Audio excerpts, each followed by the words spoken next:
Good morning, everyone. My name's Hank Setala. I'm the Sonic Shaman, and this is a Coffee Connect where we get together, have our morning cup of coffee with my mysterious Martian mug because of the green screen. Like sometimes his little hat shows up with the picture behind it, which is pretty cool. But we talk about all kinds of different topics and possibilities, and today is the protection paradox. And before we get started and jump into the topic, if you can take a moment, if you find value out of the videos, just to share the video on Facebook or the YouTube video, preferably, and just offer it to whoever you think might receive benefit from it. And I also just noticed I'm missing one of my stream locations, so I have to figure that out too, real quick. But good morning, good morning, good morning. And this is intended always as a bit of a free forum, that if there's a question on your minds, if there's something that is in the air, if you feel something that you want to direct the conversation towards, we absolutely do not have to stay on topic. So that is one of my favorite things about doing these. We can kind of make things up as we go along. Oh, and I figured out which stream I'm missing, the Holistic Health and Healing group. So let me add that. Perfect. Good morning, Megan. Thank you so much for joining us or joining me. Well, it is us. There's more than you watching. I can see the little indicator or whatnot. Today's topic, though, protection paradox, is one of these things that there's these great universal truths that appear in opposition. For example, birds of a feather flock together. That is an absolute truth. That is like attracts like. That is law of attraction. The duality truth is opposites attract, which is when you're functioning from solely duality and nothing from spirit. When you put out to the universe, I wish Mr. and Mrs. Right would show up for me. Who shows up first, Mr. or Mrs. Wrong? Because in the duality, it's all about the contextual field in order to have an experience. Both laws are true. Both are operating from different places and spaces that we hold when we're creating in the world. Good morning, Mary Lee. Blessings to you too. And protection is one of those things in terms of if source is all there is all at once in the ever-present moment of now and truly everything is God, how could anyone ever need protection from anything, right? Because it's all one. So how could you protect yourself? But from the duality perspective, we do have good and evil. We do have these things that protection then may become necessary. And as a shaman, one of the things that I do is I meet people where they're at. And I have some people that are in such a space of polarity and just kind of torn apart between these two poles, a positive and negative expression in this world, that they need something like a charged talisman or a hoodoo bag or something like that. But here's what I would say about that. If you're in a burning building, and this is a great analogy that my friend Ryan uses for empaths, but is so relevant for protection as well. If you're in a burning building, you might get a blanket, put water on it, and put it on yourself. Now, you're protecting yourself because of the situation, your perceived situation that you're in. In truth, like, consciousness is continuous. You can never not be. The body might be temporary, but you can never not be. There's nothing that can ultimately happen to your consciousness where you would cease to be, right? So there's no true fear of anything, unless there is, of course, because we're humans and human beings having or spiritual beings having a human experience. But the thing is, if you were in a burning building, and you put this blanket on to protect yourself, are you staying in the building, or are you now changing your circumstances? And so that's what I want the big takeaway to be from today. If you feel that you're in a space where you need to shield, where you need to protect, that is a temporary measure because something has come up that is so in your mind big or knocking you off your center, where you need to take care of yourself, remove yourself from the situation then, and then kind of regroup. And that's the paradox. In truth, you don't need protection, but at the same time, depending on the circumstance and your point of view and the tools in your tool belt, there may come times where, hey, we absolutely need to do something to take care of ourselves. Have a couple more people tuning in. Patricia, good morning. Thank you so much for tuning in with me. Anne Marie, good morning. Thank you so much for tuning in. I don't know how much of all what you caught so far because I already gave away the big nugget, right? But the thing to keep in mind is when it comes to protection, when it comes to anything, it is always, remember, point of view creates your reality. And in true awareness, if you have awarenesses, do you really need protection, or can you make choices to have a different experience than the one you know is coming down the road? So, for example, you don't necessarily need to protect yourself going into a situation that you're fearful about. But if you have an awareness that something's going to occur, you could just choose different and not even put yourself in the situation. And how does one become aware? it's a space where you're constantly in responding mode instead of reacting mode, where you're constantly contemplating with the divine. And in Neil Donald Walsh's work, and I'm going to read this tomorrow in my meditation stream, I'll just kind of give a little teaser to it. It says, all of life is a meditation in which you are contemplating to the divine. And this space is a place of true wakefulness. And he puts to he gives the example that in this space, all experiences are blessed, and you can label them however you wish. And so it's in that state of awareness when we can really be in a place where we have this knowing, because as a divine infinite being, if God is all one, or if God is all there is, and we're all an individualization of that as an infinite being, is there anything that you don't actually know or have access to? However, we have this idea that we're separate, and it's in these little illusions that hold our reality together that we sometimes have a little bit of a fumbling point, if we will. Good morning, mysterious Facebook user. I know you're looking at this from the group because otherwise we'd see your name. There's a little link that gives permission for StreamYard to have your data. If you click that, then we'll get to know who you are. Or you can just put your name as you make a comment. But what questions do you guys have? Because I really like this to be interactive. And this is kind of a paradoxical topic, really, because there are some people that are super in the space that you need protection, and there are others that aren't. I had a teacher in when I was going through my training at Fellowships of the Spirit that said you absolutely don't need to protect because God is all there is. And afterwards, there was a whole bunch of debate within the students about whether this is the case or not. And that's where these paradoxical awarenesses come in. If you ever see something that resonates as true for you, but seems in opposition for whatever it is, or for another belief that you have, really look at it as, is it a oneality truth or a duality truth? Because they are always in opposites. Birds of a feather flock together, opposites attract. They are both true, but they're functioning in different spaces of reality. So good morning, everyone. What questions do you have, or what are your thoughts on what I'm saying? And sometimes protection, let's give an example. Say it's a crystal, that you're getting a crystal to protect yourself. It may be that you're just not in a space where you're able to process the information that you're aware of. And what does the crystal do then? It's a physical representation of your willingness to receive help. And even just having that physical representation of a crystal, in addition to the energy of the crystal itself, you're basically telling the universe, hey, universe, I need some help here. So you're going from a place of separation where protection is absolutely needed to a place of that oneality where you're willing to receive help, and you're not just being ego run riot. That's what we say in AA, that the ego run riot is where we're just in the big part of our addictions and everything like that. But once you have that little opening of allowing something in other than just you, then you can start to have this experience. And if you really start to think of it, it's all divine. It's all, no, that's not where I want to go with that. Let me get centered here. And I'm going to talk about the event that's coming up Saturday. There's a saying in metaphysics, or not metaphysics, this is something that was said to me in a vision. I was at Lilydale at a 4 weekend retreat series called the 100th Monkey. And the third weekend was a silent retreat weekend.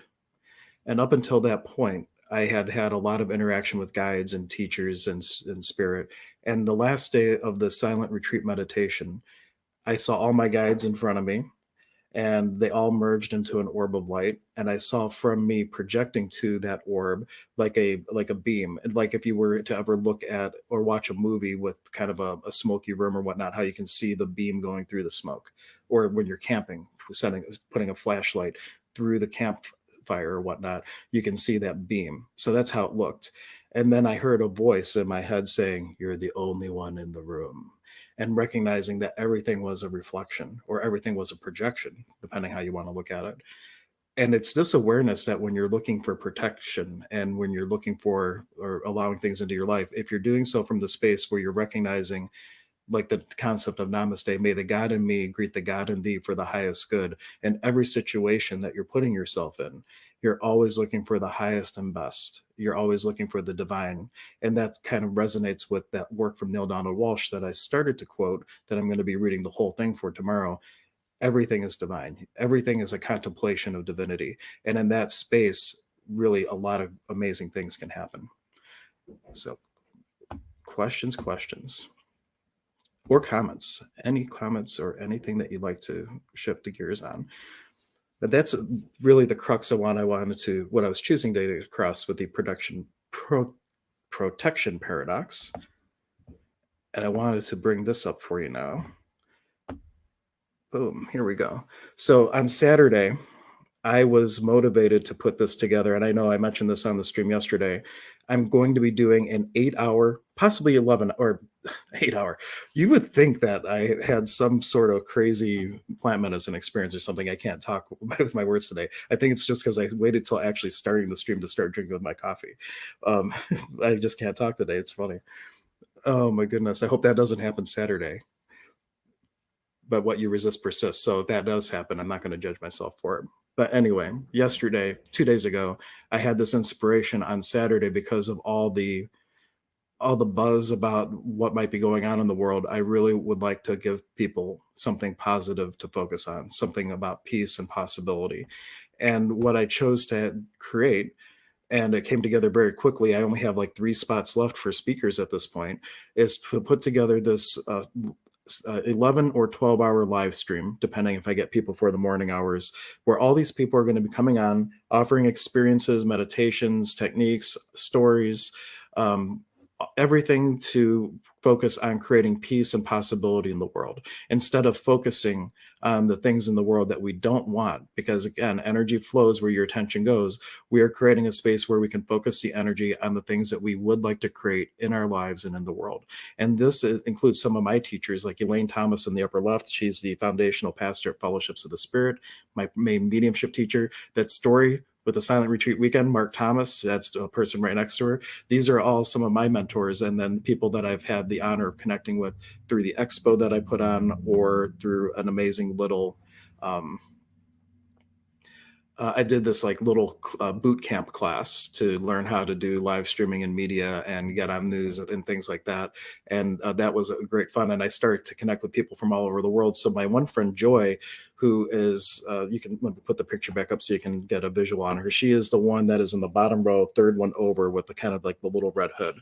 This lady is from New Zealand, and she was in a car accident where she was hit by a drunk driver. And every time she would get stressed at all, it would cut off the blood flow to her head, and she would have about 3 minutes before she would black out. And the doctor said she would be brain dead or dead by I think the age of 30, or it was maybe perhaps younger. And of course, she told them that I'll show you, I'll be dancing on your graves, because she was very motivated to not have that be her experience. And she started studying all kinds of holistic medicine and different techniques. She has dozens of certifications in healing modalities. And she created a technique that in under 3 minutes, you can eliminate stress, because she needed to. It was literally life and death. And so now she's taking all these things that she was put in a position where she had to learn it, and she's developed ways to teach it. And so that's just like one of the people I've recently connected with that is going to be on Saturday, just offering all kinds of amazing things that are going to change and create possibility in the world. I will post to the YouTube video link. There is a group, an event on Facebook now that I would love if you are on Facebook, share that and just help spread the word.